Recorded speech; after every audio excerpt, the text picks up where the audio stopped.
Welcome to the Mitchell Center for Sustainability Solutions and our Sustainability Talk series. My name is David Hart. I'm the director of the Mitchell Center. It's great to have you with us on this snowy afternoon. For more than a decade, the Mitchell Center has been hosting these talks as one small part of our effort to find ways of working together that will strengthen connections between people and nature. We've heard from hundreds of leaders from all walks of life, and I've learned from them all. But I don't think there has ever been a discussion that I've looked forward to more than this one. I'm going to let my colleague Darren Ranco, a faculty fellow in the Mitchell Center and an extraordinary leader, introduce our special guests. If you have questions for the panelists, please add them to the Zoom chat, and Darren will do his best to weave them into the discussion. For now, I'll just say that I hope many of you will have the opportunity to visit the Tekakapimәk Contact Station atop Lookout Mountain in Katahdin Woods and Waters National Monument. I feel very fortunate to have been there twice so far. The first time, last September, I hiked there with two dear friends. It wasn't officially open yet, so we could only peer through the windows and spent most of our time at the nearby gathering circle. But even from that limited encounter, Tekakapimәk transformed my view of the world. My wife Erin and I returned when Tekakapimәk was open for a little bit last fall, and I have never in my life been more moved by such a powerful confluence of art, culture, nature, and storytelling. If your experience is anything like mine, Tekakapimәk won't just take your breath away. It will carry your spirit aloft by reminding you how fortunate we are to live amongst such resilient and visionary stewards of the lands and waters and all the life they contain here. So Darren, take it away. Good afternoon, everyone. Thanks, David, for the introduction, and hopefully my internet is holding. It's the snow is already impacting it over here in the Dedham Hills. It's really a great pleasure and honor to be the moderator of our panel this afternoon. As David mentioned, the Tekakapimәk is like it's a real bright light and a major accomplishment for Wabanaki people in our homeland, and an expression of arts traditions from across the tribal nations. And I would just say, like, the people on this panel, I consider most of them to be some of my best friends in the world and some of the most talented people I've ever met. So let me introduce folks. I will say that the plan for us is to have these slides which represent where Tekakapimәk is in Katahdin Woods and Waters, the plans, the pictures, but we won't necessarily focus on any one particular one of these pictures, but the panelists will probably reference a few of the things that you see as the afternoon develops. So let me introduce in the order that I will ask them, and not that I've told anyone, I think, except for Jennifer, like what the order is going to be. But I'll start with Jennifer Neptune, who's a Penobscot Nation citizen, who's the director of the Penobscot Nation Museum, an award-winning artist, writer, herbalist, and has worked in the field of cultural preservation for over 25 years. She has a bachelor's of arts in anthropology from the University of Maine. Next is Erin Hutton, who's an art advisor, curator, and founder of Erin Hutton Projects. For more than 20 years, she has immersed herself in the art world as an artist, educator, gallery director, curator, film production assistant, and designer. And oh, Erin, I think you're a graduate of the Maine College of Art. I can't remember. Sorry. You can correct me if I'm wrong. Um, Gabe Frey is a 12th generation Passamaquoddy black ash basket maker specializing in utility baskets with a modern approach. Growing up in a basket making family, Gabe learned traditional weaving techniques at a young age, as well as the importance of self-expression through the traditional basket making art form, a skill he has been honing for the last 18 years. James Eric Francis Sr. is director of the Cultural and Historic Preservation Department at the Penobscot Nation. He is also an accomplished historical researcher, photographer, filmmaker, and graphic artist. He serves on the board of a number of national and international organizations, as do Jennifer, as all of these folks do, focus on Indigenous peoples' cultural heritage and intellectual property rights. He is also a graduate of the University of Maine. So, in turn, I want to hand it over to um, each of the panelists, starting with Jennifer, just so you could give a little bit fuller biography and your role in Tekakapimæk and what it means to you, but focusing on your role and what you did in respect to it. So, Jennifer. Sure. So, hello, everybody. I'm so glad to be here today with you. My role, I started out joining on the Wabanaki Advisory Board, which was formed at the beginning of the project or close to the beginning of the project.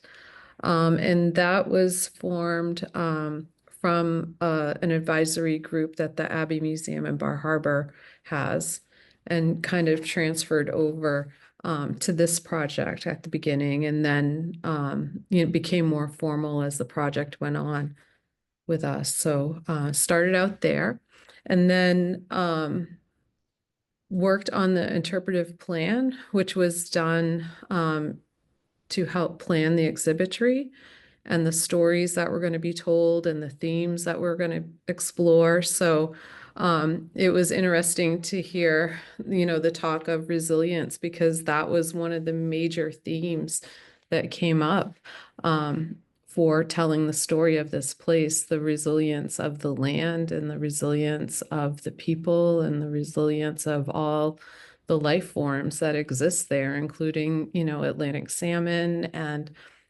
some endangered species. And that theme just carried through all of the decisions that we made about the storytelling and the exhibits. After the interpretive plan, then I became the lead exhibit writer for the exhibits that were developed there. And I also contributed some art, and that was good timing. The bear and the squirrel and the images that you just saw there were some of the art that I contributed to the project. Thanks, Jennifer. I'll move on to Erin, and we'll come back around to the big meaning of things. But yeah, thanks. Great. Do you want me to address the same question? Yeah, Erin, your role and sort of Great. how it fit into what you do. Yeah. Well, first, I want to say thank you so much, Darren, for the invitation. It's an incredible privilege, and it's been an amazing opportunity to partner with a group of individuals that I consider dear friends as well through this work. And I came to this project invited by Elliottsville Foundation to serve as a creative project manager for the project. They recognized the experience that I had through curatorial relations and installations and art, and it quickly evolved in a partnership with Elliottsville Foundation and also Gary Stern, who really helped support the idea of ideas are big and let's make them happen. Lucas St. Clair was really the visionary that supported Roxanne's vision for the contact station to be developed. And Lucas really believed in a group of individuals to help move this vision forward. But it was the Wabanaki Advisory Board, particularly in the partnerships that we made, that really sparked exactly what you said in the introduction, this incredible, passionate project and an incredible place to visit. So I think that's where I'll end, but there'll be more to add. Awesome. Thanks, Erin. Gabe, same question. What was your role? Many roles in this work. Yeah, thank you, Darren.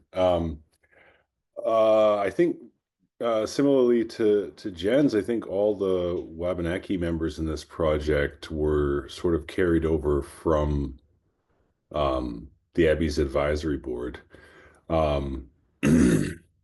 Early on, I was sort of in the conversation around like how to even form that and what that looked like. But largely approach the project from the artist standpoint and trying to get as many voices from Wabanaki artists seen and heard in the project. Yeah, I guess primarily I have been a part of the board and an artist. Thanks, Gabe. James, similarly, what was your role in entry into the project? So I guess similar to Jennifer and similar to Gabe, I came on as a Wabanaki advisor into the project and became an artist in the project also. One of the things I think that was really important for the project is I had been doing for the last decade or so, even before this project began, a lot of research on the East Branch of the Penobscot River. And so we really had a really good sense of that indigenous landscape going into this project. So many roles. Absolutely. Thank you, James. So one of the defining experiences of being in Tekakapimæk Contact Station is this level of a series of finely crafted stories related to who we are as Wabanaki people and the level of sort of artistic detail around that. And I think that in and of itself is part of a larger story of like how it is that we as Wabanaki people can and should be telling our own stories of place in something called a contact station, which I find really ironic in its own ways. So I'll just go back to you, Jen. What did this project in the larger sense mean to you as a Penobscot artist and storyteller, and where do you see its impact being? This was an incredible opportunity. This land is really special to myself personally. It's one of the first places that I ever guided for real after I got my guide's license. And so just have this really special connection to this place. And I love this place. It's beautiful and magical and special. And so I was really excited to be involved, but also the opportunity for all of us to be involved in deciding, what stories we should tell, and how to approach it. We were given a lot of freedom and a lot of, power to make those decisions, those final decisions. And we spent a lot of time, really talking everything through and thinking of, what was appropriate to tell, what we wanted to tell. And it was really a lot of times, if you go to a contact station or visitor center or anywhere as, Indigenous people, I think we've all experienced going someplace and it's like a sentence. And if we're really super lucky, we get a paragraph and it's all in the past and it's all 12,000 years ago, you know, and then the story ends for us in that place. And in this place, like no one is going to experience that. Like we're all through the stories, and not just in a past sense kind of way, but in like right now and in the future. And I think like that was one of the things that was so exciting is we weren't like decolonizing, we weren't, you know, trying to make improvements of things that had already been written or already been said and trying to edit it. Like we were the ones telling the story. And so the whole place is from an indigenous worldview perspective, a Wabanaki worldview and perspective. And that is really rare and special. And I think that's why it's also so moving and powerful as well. Thanks, Jen. Erin, you know, one of the things that's so that I keep saying to people is you know, this framework, this interpretive framework of a place that is, you know, obviously it's part of a national monument. It's in the Park Service. It's in this larger federal kind of context, but it creates such a unique indigenous framing to place. And I wonder, like, I always say, like, to people, like, oh, once people visit this contact station, once if they go and visit Acadia, they're going to be shocked at the different narrative framings.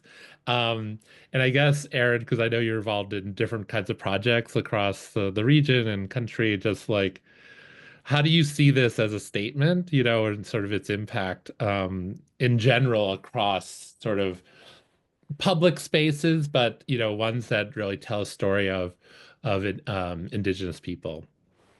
I appreciate you asking that question because I don't say this lightly, and my colleagues know how I feel. But this project has forever changed the way that my work is going forward. And you can't undo the knowledge and the experience and the time that we shared together to develop this work together. What I think is really unique, and we were really fortunate, and I'm sure Gabriel's going to jump in on this one, but we were really fortunate with time and resources to bring this vision to life. The generosity of Lucas and Roxanne and bringing this forward and listening to ideas and not saying no, but letting those ideas percolate and say, okay, let's make them happen. You'll see an example of that. James mentioned James will probably mention the floor. The floor was a really complicated project. It could have easily been something that we didn't do. And for those of you who haven't been to the contact station yet, you'll have an opportunity to see the watershed, the Penobscot River watershed, completely hand-drawn by James. That was an incredible project. It took time, it took resources, but also took a belief in the idea that it was that important that it needed to happen. And so often in projects that I've worked on, you got to get the no a little early on so you can't develop the ideas fully. Gabriel really wanted to make these door handles. Well, door handles cast in bronze, it takes resources and time and learning. What we didn't do was say, oh, you don't know how to do that? Let's not do it. No, we'll find people to help support you with that idea and move it forward. So I think uniquely, Darren, this is where more projects, I hope, will follow this model. Not only just establishing a great deal of trust, but the responsibility that we have collectively to each other to stop and listen and learn and change course. That was huge. And I think all of us moving forward will work towards this in the future as well. Thanks, Erin. Yeah, no, I'd love to have Gabe talk about those door handles, which are such a remarkable entry point into that. But I think also, Gabe, maybe talking about how, the different kinds of, because there's so many details and so many like community-based art projects in this, and like how that worked and how that developed, because it's like every inch of the place seems like this was a community art project. This was, people coming together as Wabanaki artists and storytellers. Maybe just say a little bit about that. Yeah. I mean, just to sort of like jump in where Aaron left off, I mean, like you talk about the floor, the door handles, literally any piece of expression in this building. I mean, the entire exhibit and the building itself is amazing, and it's so incredibly rich in its storytelling. But what I love and what I think about as an artist is process so much.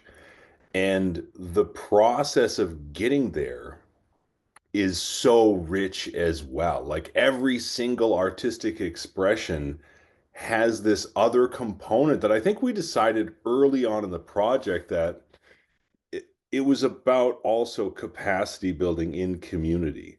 And so if somebody didn't have the tools to actually like see their vision come to fruition, we'd find the resources to do it. The door handles were like something that I was like, yes, I want the first physical point of contact with the building to be some sort of like expression of Wabanaki culture. And, James designed those double curves with the whole sort of board's input. So that was all collectively decided from each community what that wanted to look like. And then he brought that to the board. Everybody said, yes, this is exactly what we're looking for. Um, but I mean, even to like the simplest thing, like when you go to the water fountains, there are these tiles on the back wall, right? And when you look at them, you could just be like, we could just buy tiles and put those on the walls. But then there was this other sort of like expression where a lot of people were expressing this desire of like some sort of ceramics expression. And so we literally contracted with a ceramicist, Mally Weber, and um, she went to each community. She worked with individual artists to create those tiles and then cast them and then take the molds from the tiles and then have a clay camp with Bonnie from Penobscot Nation and work with youth to not only make those tiles, to have the kids actually press the tiles that these other artists had made, but then also to have a ceramics camp where they were actually harvesting clay, making traditional pots, and then doing a pit fire, and it lasted literally all day. So it's not just this one object, which they are beautiful, but it's also this sort of like how it each little tiny thing that you look at goes back to community, not just resources or money, but actually knowledge, experience, and that's throughout. Literally, like almost everything you touch in the building, it actually enriches the communities that it comes from. I think I've never been a part of a project like that, and I hope that there are many more projects that are based in that sort of philosophy right from the beginning. That it's not just about going in and saying, "Tell us what you know," and then we'll put it up here, which I think is sort of the modus operandi for most indigenous engagement. And I think this is a beautiful example of a different way of thinking about it and actually like embodying that indigenous philosophy of reciprocity. Like we are actually putting our heart and soul into this, and it's not just being extracted, but actually enriched.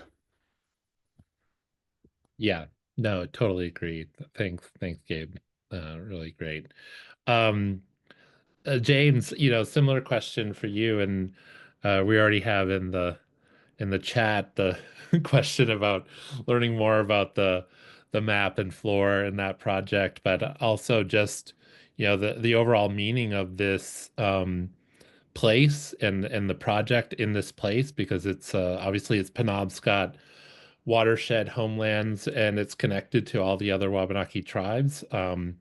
So yeah, maybe what it means from your point of view in that regard, and then also how as an artist, you know, making something like that floor, and I know you put in so many hours into that, reflect on the meaning of that kind of work as well. Thanks, Darren.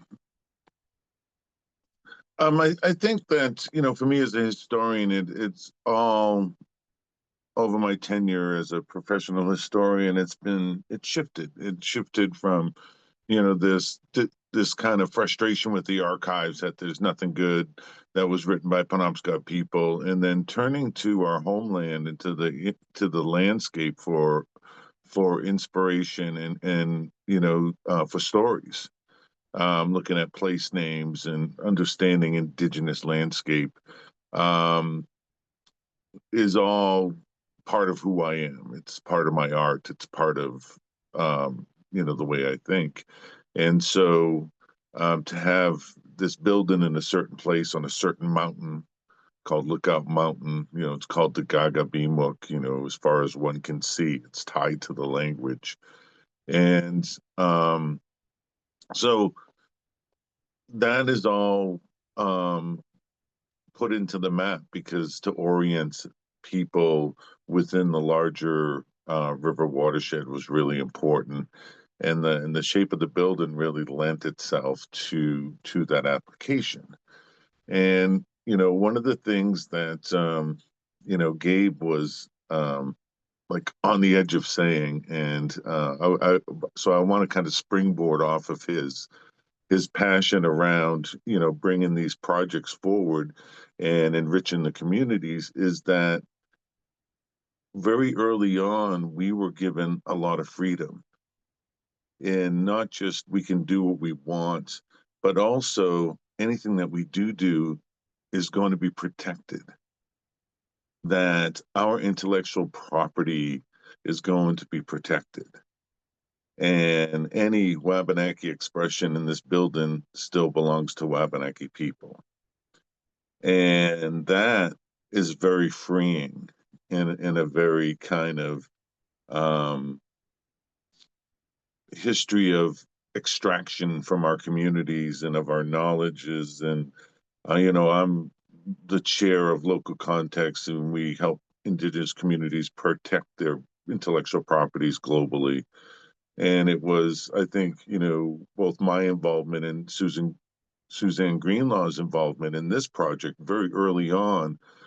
Suzanne was working with Acadia on some intellectual and some intellectual property projects down there. And so it was our involvement in what we do that really brought that to this project. And it allowed, you know, the interpretation to be, you know, spot on what we wanted to share, and the artists to feel free to have their expressions. And it's what really makes this place special, is that there was no holds barred. It was full on. We can express what we want, how we want, and we're not going to lose anything out of this. That these expressions are still ours. Thanks, James. So can you say a little bit about the floor? Because I think David asked. So yeah. So I mean, it's a floor that I hand drew. You know, there's an image of me drawing on a light box there.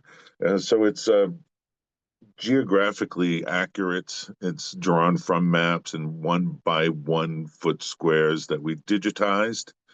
And then they got etched into 4 foot by 4 foot concrete tiles. And there are 250 some odd individual drawn tiles that all had to come together seamlessly with grout lines and all of that, and form this map And it became a canvas for us to put interpretation on, you know, portage routes and fish and different. You know, it's important that this East Branch where this building is it's a part of the Penobscot River that really links us to other places. You know, especially the Allagash water system and the Aroostook water system. And so there's this travel corridor kind of thing going on here on the East Branch. And that reflects back to that term Tekakapimәk as far as one can see, because that's a canoeing term. That's a travel term. You know, when you are given instructions on where to travel, you may say, come to my camp, it's 10 looks up the Penobscot River. And so you would look 10 times until you would get to that camp. And so that each one of those looks, that is the Tekakapimәk as far as one can see. And so it's everything ties together. And this map, it orients everybody in the landscape to where they're at within the larger landscape. Yeah, thanks, James. I think one of the fundamental experiences of visiting the station is, you know, looking westward towards Katahdin, on that side. So you can see that that particular look going in that direction. Um, and then on the other side of the building, the look eastward towards more, you know, to Wabanaki, right? The larger Wabanaki territory heading eastward, and that circle kind of fundamentally tying us in to the other homelands and that and then the Dawnland itself, right? Of course, who we are as Wabanaki people. So I think, you know, that idea of look, and then of course even on the north side of the building, right, the night sky and how that is sort of considered a look in that direction is sort of, these are sort of the fundamental feel of like what it means to visit the location for sure. So okay. Yeah, and I think it goes, you know, the whole idea about what's been interpreted and presented in this building is just outside the windows. It's the interpretation is grounded in place, that these stories come from that place. And so it's kind of it's amazing how many kind of wraparounds and loops and ties that you can make to this one building. Yeah, it's amazing. Absolutely. So we're, you know, at the half hour here, and I want to talk a little bit about some of the challenges in making this, because I know it was I think a couple of you have mentioned this, and I think this idea of freedom and the ability to kind of take some time to do things that might have otherwise been you know, in other kinds of projects would have been like, oh, we can't do it, we just move on to the, you know, default or whatever. But so just turning it to Jennifer, because I know that, you know, I helped out a little bit at some point with some of the language and sort of the idea of like what, for example, even the language that the National Park Service prefers and their guiding book, and then sort of how that upends potentially our storytelling as Wabanaki people. But there's so many little challenges like that. It's standing in our way from telling our stories in the way that we want. And I don't know, Jennifer, if you could reflect on some of the, I of course I stole one of the obvious ones from you, but like, you know, just sort of how to navigate those challenges and what kind of got us through, you know, or what got you guys through the addressing those challenges. Yeah, I mean, there were plenty. There were a lot of stakeholders involved, and you know, everybody wants to tell their story, and so how do you narrow it all down tell it in a way that's fair and balanced and to the point and all that, but and also orients visitors, because it is a visitor contact station, and the whole purpose of a visitor contact station is to orient visitors to the landscape that they're coming to visit.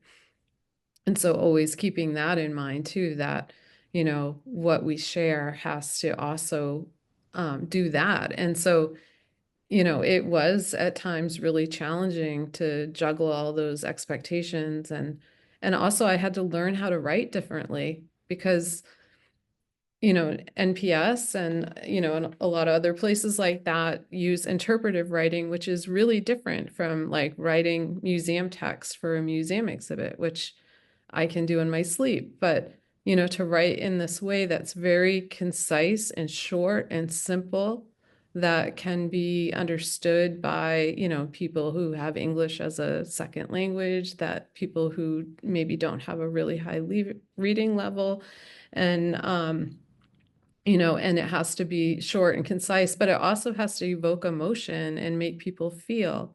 And that can be incredibly challenging to do. Like for any one of these topics, you could write a book about it. And so how do you do it? And, you know, you have 48 words or less, or 25 words, you have to fit it in a paragraph. So it was really hard to get a lot of complex things in there. And so we did use storytelling and sometimes poetry, you know, to try to deliver the message in a way that was, you know, short and to the point and understandable, and that could, you know, help people make an emotional connection to the stories and to the places that we were trying to describe.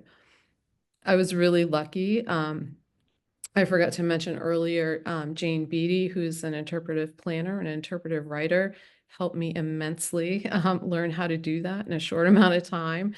And also Split Rock Studios out of Minnesota was great in helping me to, you know, finalize and edit down and do the words, you know, so they fit on an exhibit panel. So was really lucky, you know, to have that guide, you know, those people guiding me in learning how to do that.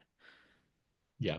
Well, and I think that's that spirit of what Gabe was saying too. It's like, you know, legacy of skills back in into our communities, right? For you to have Right. that skill now, you know, what else is possible now across the landscape becomes, you know, even more compelling, I think.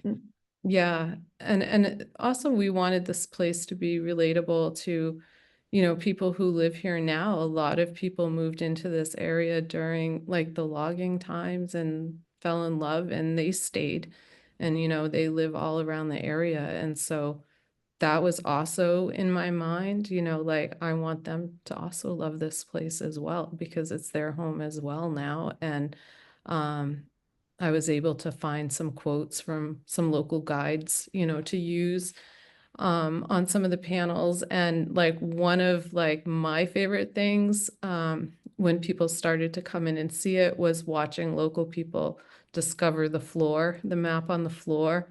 And they would be talking about, you know, where they went camping as a child or their favorite fishing holes. And, you know, it was just really great to see that. Yeah, no, absolutely. Yeah, the experience, not not that this is one big advertisement for everyone to visit there, but maybe it is. I'm not sure, but there's so many things that you could spend hours in that. Yeah. Yeah, Erin, similarly, like, you know, challenges from your work experience and the way, you know, I think also even like initial, and I can't remember when you entered the fray, Erin, like in terms, I know it was pretty early, but I mean, there was even an initial design of the building, which was not, which was really different than what it became, but that, you know, there was a real, because of setting up a Wabanaki advisory early on, there was a real like, oh, that might not work. We're gonna have to do something else. That's gonna take some time, you know, like, you know, that sort of thing. So maybe you could talk a little bit about some of maybe that specifically, or some of the other challenges that you kind of witnessed.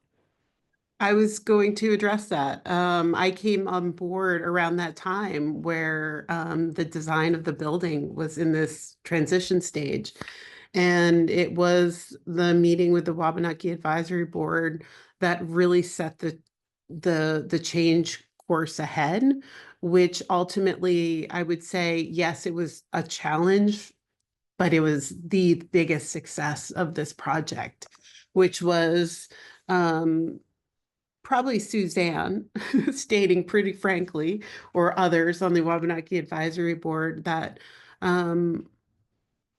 all of us as non-native participants and partners on this project, and as Jennifer mentioned, there are a lot of stakeholders and a lot of people who worked on this project, too many to mention, but man, every one of the people who worked on this project had a direct impact. There was no extra in the mix of these teams. So we work with Jane Anderson, and Jane Anderson really set the course ahead for our learning and our understanding.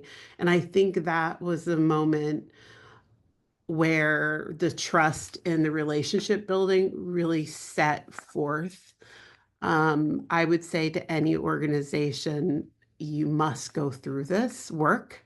It's hard, it's challenging. You learn a lot that is, and just, I will say that internal struggle of information that you've learned, it's embarrassing I will be honest. But we all worked together and we collaborated and we started to understand each other's needs.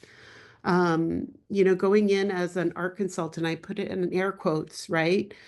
I came to this project with one understanding, that I would be coming in and supporting, helping find artists. No, that's not what we needed out of this project.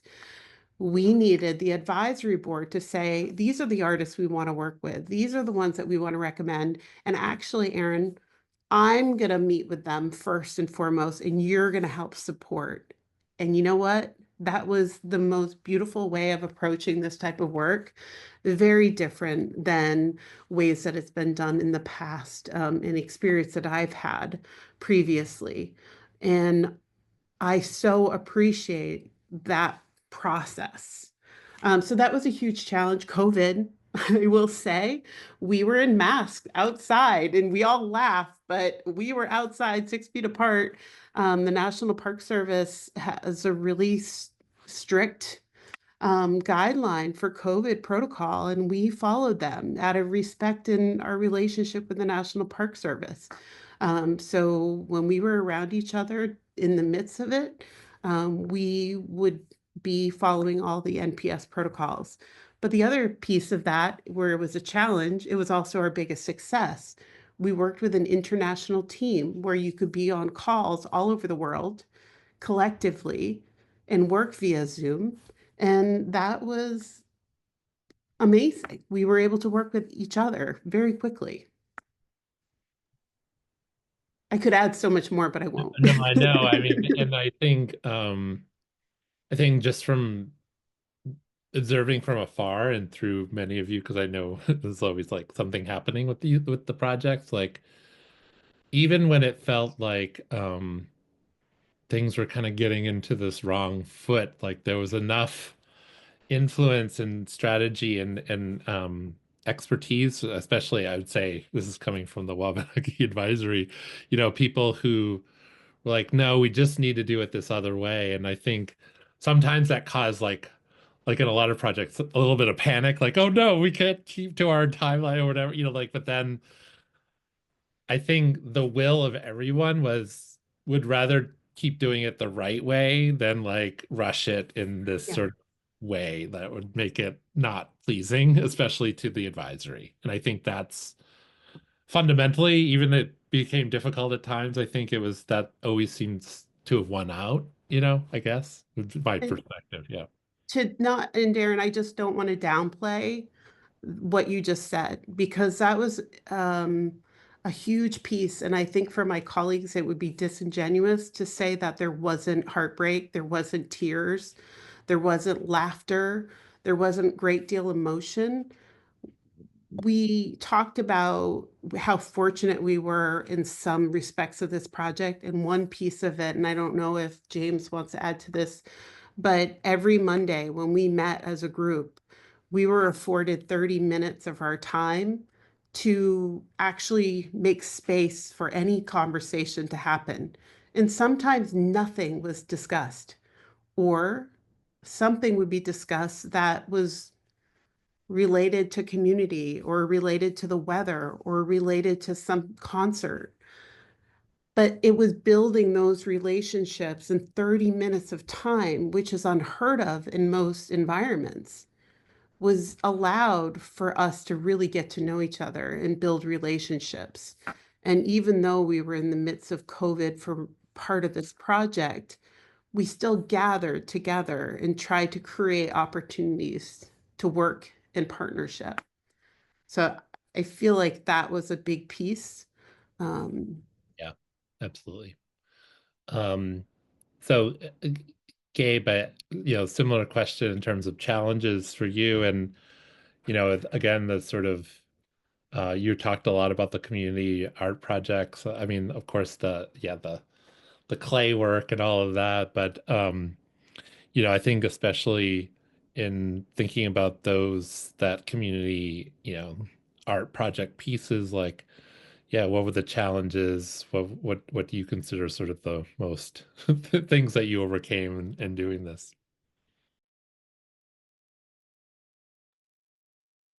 Yeah. Well, I mean, it definitely gave me a huge appreciation for what Erin does working with artists, because we are not organized traditionally. And I did a few projects where I was like actually getting people together in one place to do one thing consistently. Like, I think about the Woven Desk, and we have people from every community, some from across the border, and just navigating that, and like meals, lodging, all of those things. It's crazy. But I mean, like the entire project was, there was no roadmap.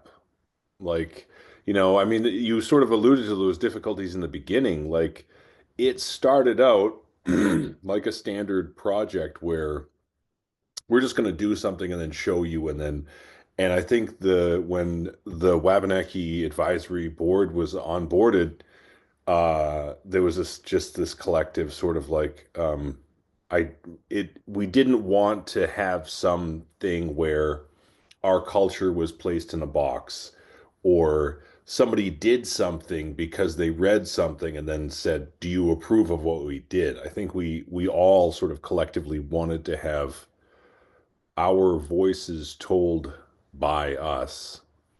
And yeah, I mean, and similarly to what James said, there was this um, feeling that we all owned what we were doing, and it was not something where we were just giving it to somebody else to then tell that story later on. So I think, yeah, I mean, Erin, you're like sparking all of these memories from all of those COVID meetings, and like, like people who are traditionally used to one way of doing these meetings, and then having like us just be able to sit in silence with one another. I can see people like crawling out of their chairs, like we're supposed to be doing an agenda. Like, what's going on? Um, and so I think, because we all, as community members, we're so comfortable with one another, we can sit in silence together until something important comes to mind, or there's space to address things that are either personal or just part of our community dynamics. Um, I mean, the entire project was uh, so many challenges and so many rewards that, yeah, it just carries so much pride. And seeing it, like, I am very, very proud of the building and the final result. But every time I'm there, I think about all of those invisible things that came out of that and through the process, and how much more rich that is. Like, even one of the projects that came out of this project was a canoe building, where we actually built a canoe in community, and we took the artists who were working on the canoe up to the building, and the same thing of like going through the building and seeing where we harvested the tree on the floor, and then seeing like where we actually got the cedar, and like just looking at the spots and being like, oh, this is the traditional place name for where we actually got this, and then seeing where we were actually building the canoe versus where we actually harvested it, and like walking those routes on the floor. um yeah, it's it's quite a lot. Yeah, thanks, Gabe. So James, also similar, like challenges overcome. I remember, you know, even the floor had its own fabrication issues, I know, but I think there's this larger story to be told about the challenges and how, things were worked through and all of that. I don't know if you want to talk more about that. So no one's ever done a floor like this. This kind of idea of etching into these concrete tiles, these tiles that are manufactured by this one manufacturer, very strong tiles made out of concrete. And to get consistency out of them was a nightmare. And I have to just thank Erin, who flew to Hamilton, Ontario, too many times to stand on the desk over there and ensure that some quality controls were happening, and to make sure that these tiles were the last thing to go in. And it was, I think the grout was still drying the day that we opened the building. It was, I mean, it was, yeah. It was so, yeah. So because it was such an innovative project, and um, it was hard to control the manufacturer piece of it. And they had COVID issues themselves with being able to get a certain type of concrete that they had originally done the sample tiles with.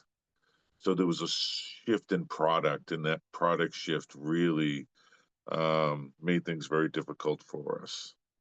But in the end, I think that you know, um, EFI allowed us to do all um, the tweaks that we needed to do in the imagery, as because when you draw something, 256 of them that all have to line up with each other, and you're dealing with grout lines, and you're dealing with these other things, these other factors. Um, we wanted them to line up perfectly, so there was some tweaking that needed to be done. Um, thank God for the digital world in that aspect. But yeah, so definitely challenges there Yeah, around. Huh? yeah, no, go ahead. Yeah. No, and I think that I think the story that kind of kicked I call it the original problem, is that when we went to see the first drawing from Todd Saunders, the architect, he he brought us a modified kind of colonial farmhouse, and yeah, that didn't sit that didn't sit very well at all. Um and we voiced that, and Jennifer had shared um an old story of, it's called Glooskap and the Moose, and it's a story that's kind of embedded in the landscape. And she had told the story. In fact, one of the pictures that's cycling through is actually her at a map sharing that story. And so the architect came back, and it was the building was now designed on a moose antler, and it was inspired by the story she had told. And I think that was the moment where our intellectual property needed to be attended to. But you know, there was problems that got solved really easily. I think time was a big problem too, because, you know, to get everybody from the guy, you know, shoveling gravel in the yard to the lead architect to have training with Dr. Jane Anderson from New York University, an intellectual property rights lawyer and someone who's been working in indigenous communities for decades, to put people through training took time. Took a long time. I mean, you know, for EFI to put the brakes on the project to ensure that everybody was properly trained, was incredibly generous and incredibly, you know, respectful of the Wabanaki participants and what the board wanted. But it was, yeah, it was very time consuming. And then, you know, there was a little, I call it a hiccup after the fact, and everybody was there, and then everybody was oversensitive. And it was hard to, but we all came together and we kind of worked through that. You know, I sit on a board with this woman who has to put a disclaimer before every meeting that if she says something offensive, just want to let me know she doesn't mean to. And I was like, you know, I get it. You don't have to. But I think people were hypersensitive right after those trainings, because they're really hard hitting trainings, and really dialed down to the meat and potatoes of settler colonialism and what that means to indigenous communities.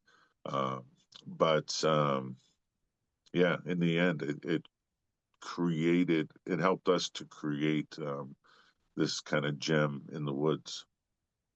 Yeah. No, and so we're pretty close to time here, and as much as I didn't want to end on challenges, all the challenges were stories of triumph, I think, in the end. So that's a pretty good way. Just looking at the questions, you know, I think there's a couple of questions related to the way that the building is situated, and both part of it, and I think James, you talked a little bit about this, you know, the lookout mountain, and then this idea that as you come up, like the building is hidden and seemingly a part of the landscape. Did people want to? I don't know. I'd hand it over to whoever wants to address that. Like, how purposeful was that, and what was the idea that drove that? Yeah, James. Yeah, so you know, very, very early on, it was, you know, really clear the intent was to have, and I've already called it a gem in the woods, to have this building in the woods, and not like a cleared off mountaintop like you see down on the coast that NBNA put this fabulous center on top of. Didn't want that. We wanted this very intimate, feels like it's still in nature, building, a gem in the woods, and not just this building on top of a mountain. And I think that it really captures that, that sense. The trees are right still around the building, and it's built into the landscape. It sits right on the brow of the hill there, and yeah. I think I can speak to some of this a little bit, but James, you just spoke to this regarding the landscape, but Reed Hildebrand was the landscape architect for the project, and they were incredibly responsive to the advisory board. In fact, the Eastern Lookout, as you saw that double curve and the circular gathering area, that gathering area and that Eastern Lookout would not have happened without the collaboration. Those were through conversations and discussions. I'll let others jump in on this, but that was a pause in time where you listen to, hey, this would be a better idea versus the idea that's been presented. Let's evolve, let's shift, let's work together. But John Grove really was responsive to the river. And I think one of the most beautiful moments listening to John and John listening to others was about the river and the reflection of the meandering of the river and how he wanted to see the roads never have a straight line. So if you travel on the road, you'll notice that you never are going straight. You're slowly, gradually moving, much like the river. And the way that you traverse through the site is incredibly intentional. So yes, to answer that question, the location, the siting of the building, the siting of the roads and the landscape was incredibly intentional. But I'll let others add to the Eastern Lookout. Yeah, Gabe. Yeah, I think that Eastern Lookout was really important from the very beginning, and something that was like really thought of as like intentional. Obviously, the position of the building was always going to be on the western side of Lookout Mountain. But then that thought process around sort of like what James was talking about you can't even see the building because its pitch of the roof is the same as the sort of slope of the hill. So it really is tucked in there and you can't see it from the river. And as gorgeous as that sort of western view is, we wanted that sort of intentionality of a direct path to the east and sort of greeting the sun. And John Groves sort of like he went through a lot of different expressions of like what that would be, and the design that we all settled on was sort of this beautiful tie-in of like reflecting the way that the water moves through the rocks in the river, and how the granite work was just sort of like this other reflection of the rapids. And yeah, and even when you get up onto the paths, they all sort of like have little islands of trees and natural vegetation, and there really wasn't anything brought in, even in the vegetation. There's like everything is just moved. But yeah, the intentionality was just beautiful outside and in. Yeah, no, I think that I recall also even on the Eastern Lookout, like they only took as many trees down as sort of minimally required. You know, it wasn't like clear cut so we can see forever. It was like just enough trees so people could peer through, and like what that meant, you know, I think was so cut. So just this level of detail of seeing this vision through is like goes to even, you know, there's a million stories like that seemingly, like of just executing in that level of detail. Um, so I don't know, David, if anyone else wants to pop in, if we're at time, or how we want to wrap up today. Oh, Erin, you had something else. There was a question about how many artists, and I can let Oh, yeah. Jennifer add to this too, but there's approximately 42 individuals, and I'm not going to call them artists or not. How we thought of the artwork being incorporated within a National Park Service site, because this is not a museum and it's not an exhibition space per se. Jennifer and Jane and working with Jean Roy from the National Park Service were really intentional that the objects within the space were considered exhibit objects. And so as they are obviously works of art and creative pieces, they really serve a purpose through the interpretive plan and through interpretation. So there was always a reason to include them. It wasn't for the sake of just exhibiting artwork for the sake of exhibiting artwork.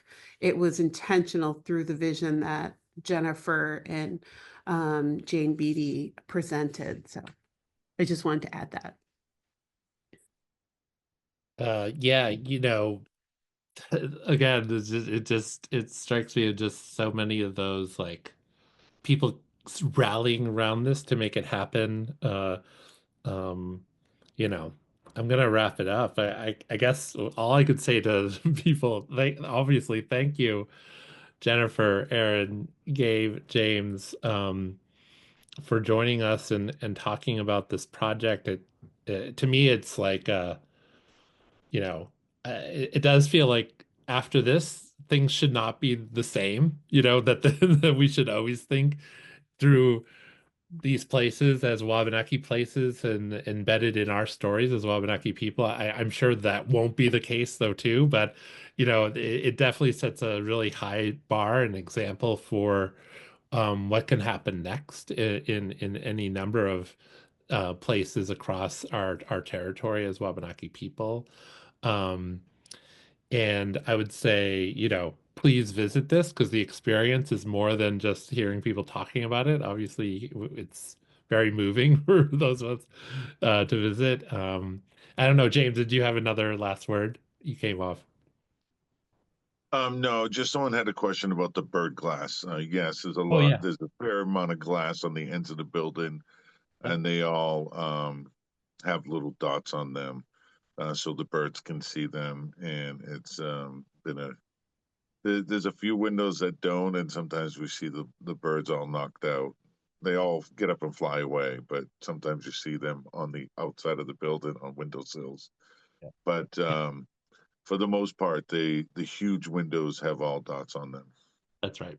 Yeah, and again, this is like, levels of detail of thinking and investment in time and energy. Like none of these things happen like automatically. So just the overall team and this attention to those kinds of details is just really phenomenal. So please visit, spend a few hours there, and yeah, um, looking forward to what's next for everyone. So thank you so much for joining us today.